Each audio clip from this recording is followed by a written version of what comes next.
Hey, this one is a good one. All right. What to look at when you can't access a property.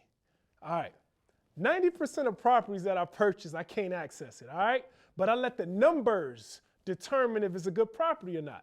And what I mean by the numbers, the first thing I look at is what is the ARV? After I fix this property up, what is going to be the after repaired value? How much is this property going to be valued at, right? Because we're not getting in this to do it for free. All right, so once I know how much is this property going to be valued at, I look at then, what am I looking to make on this property, all right?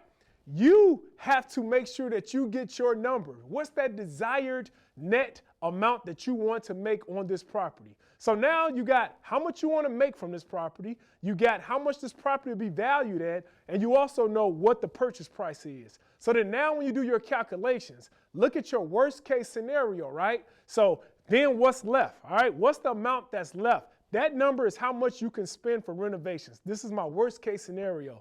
So when I go into a property, I'm like, okay, before I actually get inside the property, I have $60,000 left in my budget after I've already said what the value of the property is, the ARV, how much I'm looking to net on the property, and the purchase price. That number in between is how much I have left to renovate.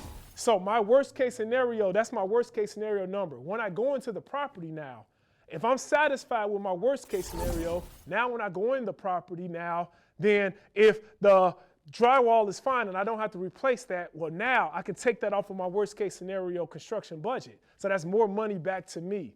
So guys, if you cannot get inside a property, make the numbers work. You don't necessarily have to look at the physical property inside. Look at the numbers first, and the numbers will let you know if it's a good deal or not.